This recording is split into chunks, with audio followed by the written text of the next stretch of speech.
सड़कों पर विरोध हो रहा है, सड़कों पर प्रदर्शन हो रहा है और ये तस्वीरें कमोवेश हर जगह से आ रही हैं। पुलिस के साथ सीधा आमना सामना आप देख रहे होंगे। वाटर कैनन का इस्तेमाल हो रहा है, पुलिस कर रही है और हंगामा बरप रहा है। कई हालात तो ये हैं कि प्रधानमंत्री मोदी की तस्वीर वाले पोस्टर के चेहरे पर कालिख तक पोत दी गई। देखिए पोस्टर देखिए। और बात इतनी नहीं है, हमने कहा ना कि हर राज्य से कमोवेश ऐसी तस्वीरें आ रही हैं और कई ऐसे ऐसे पोस्टर हैं जिसे देखकर आप खुद हैरान हो जाएंगे।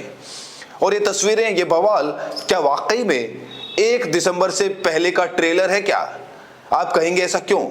नमस्कार, मैं राहुल यादव। आज बात इसी मुद्दे की करेंगे। दरअसल ये किसी एक राज्य की तस्वीर नहीं है, देश भर से कमोवेश ऐसी ही तस्वीरें क्यों आ रही हैं? विपक्षी पार्टियों के कार्यकर्ता जबरदस्त तरीके से प्रदर्शन कर रहे हैं, या फिर कह लीजिए कि एक जन आंदोलन, वो आंदोलन खड़ा करने की कोशिश कर रहे हैं जिसमें वोट चोर गद्दी छोड़ का नारा है। कल तक तो सिर्फ ये कहा जा रहा था कि भाई ये तो गिने चुने राज्य हैं, मुट्ठी भर राज्य हैं, ये आंदोलन वहीं तक सीमित है प्रदर्शन। मगर हकीकत क्या है? एक एक करके तमाम तस्वीरें हम आपके सामने रखेंगे कि कैसे मुख्य चुनाव आयुक्त ज्ञानेश कुमार के खिलाफ सड़कों पर किस कदर प्रदर्शन हो रहा है। सबसे पहले शुरुआत हम करते हैं आपके सामने जयपुर की तस्वीर से। जयपुर की तस्वीर देखिए जिसका जिक्र अभी हमने किया। अभी जो तस्वीरें दिखाई जयपुर की तस्वीरें हैं जहां पर चुनाव आयोग के खिलाफ जबरदस्त तरीके से प्रदर्शन हो रहा है। आप ये फुल स्क्रीन देखिए, आपके सामने पुलिस से दो दो हाथ हो रहे हैं। यूथ कांग्रेस के कार्यकर्ता सड़कों पर दिखाई दे रहे हैं, आप देख सकते हैं। और बाकायदा जयपुर की तस्वीरें खूब वायरल हो रही हैं। यूथ कांग्रेस के कार्यकर्ता पुलिस के साथ आमना सामना करते हुए और बैरिकेटिंग्स फांदते हुए आप देख रहे होंगे। पुलिस है, सुरक्षा बल है, सब है, लेकिन उसके बावजूद कांग्रेस पार्टी के कार्यकर्ता यूथ कांग्रेस की ब्रिगेड मानने को तैयार नहीं। जबरदस्त तरीके से अपनी आवाज को बुलंद करते हुए दिखाई दे रहे हैं। वाटर कैनन आप देख रहे होंगे कार्यकर्ताओं तक इस्तेमाल हो रहा है। अब ये तस्वीरों के बाद अगर आपको लग रहा है कि मामला सिर्फ जयपुर तक का है, नहीं, जयपुर का नहीं। अब देखते रहिए तस्वीरें एक एक करके। अब आइए पश्चिम बंगाल। पश्चिम बंगाल देखिए। पश्चिम बंगाल में किसकी सत्ता है? ममता दीदी की। सत्तारूढ़ दल तृणमूल कांग्रेस। और देखिए सड़कों पर किस तरीके से आपके सामने स्क्रीन पर तस्वीरें देखिए। बीएलओज को उत्पीड़न, प्रताड़ित करने का आरोप लगाया टीएमसी ने और सड़कों पर किस तरीके से विरोध हो रहा है आप देख सकते हैं। ये आरोप है चुनाव आयोग पर कि चुनाव आयोग की मनमानी की वजह से लोग अपनी जान दे रहे हैं। बीएलओ, टीएमसी आरोप लगा रही है और किस कदर सड़कों पर उतरकर टीएमसी दिखाई दे रही है। ममता दीदी की राजनीति का स्टाइल आप देखिए, ऐसा लग रहा होगा कि हर कार्यकर्ता जैसे सड़क पर उतर आया हो। ये तस्वीरों में आपको दिखाई दे रहा होगा। अब पश्चिम बंगाल के बाद सीधा रुख करते हैं आंध्र प्रदेश। आंध्र प्रदेश आइए, आंध्र प्रदेश की तस्वीरें देखिए। आंध्र प्रदेश की तस्वीरें बहुत दिलचस्प है क्योंकि राहुल गांधी का जो नारा है वोट चोर गद्दी छोड़ वाला, हर जगह पोस्टर लगाए जा रहे हैं। देखिए आपकी स्क्रीन पर पोस्टर लगाए जा रहे हैं। आंध्र प्रदेश जहां पर बीजेपी के सबसे बड़े सहयोगी चंद्रबाबू नायडू की सरकार है, नायडू जी की सरकार, और वहां पर सड़क पर ये आलम राहुल गांधी और उनके समर्थन में पोस्टर। अब एक और तस्वीर दिखाते हैं। तस्वीर अब आइए आंध्र प्रदेश के बाद हरियाणा। हरियाणा का आलम देखिए क्या है। एक शख्स नरेंद्र मोदी की तस्वीर पर, वो तस्वीर वाले पोस्टर पर लिख रहा है वोट चोर गद्दी छोड़, और ये वीडियो सोशल मीडिया पर वायरल हो रहा है। यूथ कांग्रेस ने इसे शेयर किया है, यूथ कांग्रेस ने।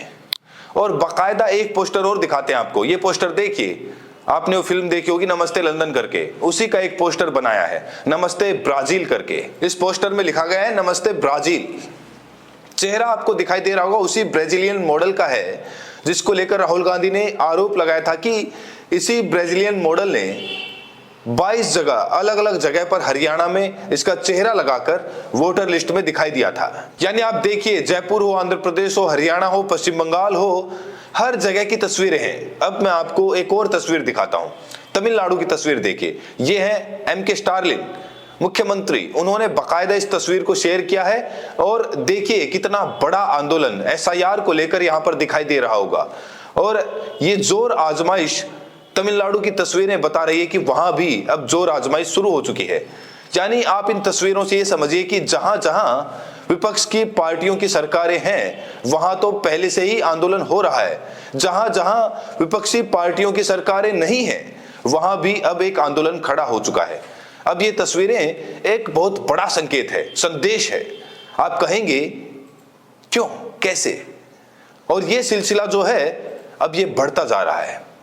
जो लोग ये सोचते हैं कि क्या हासिल होगा, क्यों ये प्रदर्शन हो रहा है, तो उन्हें बता दें कि ये एक ट्रेलर है। क्यों? क्योंकि संसद का सत्र का आगाज होने जा रहा है और उससे पहले पूरे देश की अगर ये तस्वीरें सामने आ रही है तो क्या मोदी सरकार के लिए खतरे की घंटी है कि नहीं?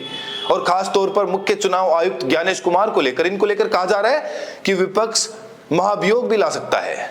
और बिहार चुनाव में जिस तरीके से चुनाव आयोग की भूमिका रही उसको लेकर तो सवाल पहले से ही खड़े हो रहे हैं।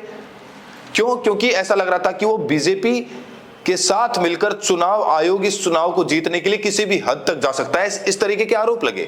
सरकारी दौलत को, खजाने को लुटा दिया गया।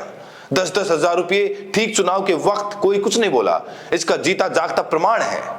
यानी कि बिहार वो राज्य जहां एक गरीब राज्य है वहां पर खुलेआम सरकारी तिजोरी का इस्तेमाल किया गया सिर्फ चुनाव जीतने के लिए। बीजेपी ने सारी हदें पार कर दी, ये सबने देखा। हरियाणा से कैसे ट्रेनें चल के गई, एक वोटर जो है दिल्ली में वोट करता है वो बिहार में भी वोट करता है, तो तमाम ऐसी चीजें सामने आई, लेकिन चुनाव आयोग ने चू तक नहीं बोला। और देश की मीडिया के बारे में तो आप जानते हैं, वो तो सरकार की सत्ता की जेब में है। यानी कि पूरी की पूरी एक ऐसी व्यवस्था बन चुकी है विपक्ष के लिए जहां चुनाव विपक्ष को लड़ना अब बेहद मुश्किल हो गया है, नामुमकिन हो गया है। हकीकत यह है कि जो व्यवस्था है, इस व्यवस्था में अगर विपक्ष को चुनाव लड़ना है तो सिर्फ बीजेपी के खिलाफ नहीं लड़ना होगा, पूरे सिस्टम के खिलाफ लड़ना है, जिसमें चुनाव आयोग भी शामिल है। अब बहुत से लोग कहते हैं कि भैया इसके लिए आप कोर्ट क्यों नहीं जाते? विपक्ष को कोर्ट जाना चाहिए, दरवाजा खटखटाना चाहिए, कोर्ट के भीतर सत्ता पक्ष को एक्सपोज करना चाहिए। लेकिन रुकिए, एसआईआर को लेकर क्या बंगाल की सरकार, तमिलनाडु की सरकार कोर्ट नहीं गई?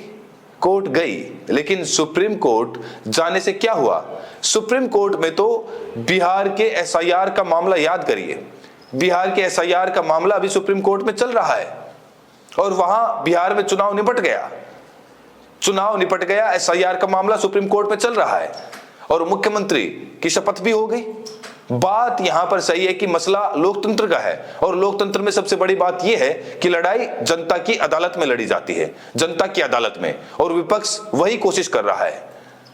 इन तस्वीरों को देखकर आपको क्या लगता है? जो हालात आप देख रहे हैं, क्या लगता है आपको कि आखिरकार अब ये सियासी लड़ाई किस दिशा में जा रही है? क्या वाकई में जो राहुल गांधी ने आह्वान किया रामलीला मैदान में एक बहुत बड़ी रैली करने का, ये उससे पहले का ट्रेलर है क्या, जो ये प्रदर्शन की तस्वीरें आप देख रहे हैं? यानी बात बहुत आगे तक बढ़ चुकी है, पूरे देश की ये तस्वीर है जो आपको देश की होनहार मीडिया नहीं दिखाएगी। इस मुद्दे को लेकर आपकी क्या राय है? प्रतिक्रिया जरूर दें और साथ में ये भी बताएं कि आप ये वीडियो देश के किस कोने से देख रहे हैं। बहुत बहुत शुक्रिया।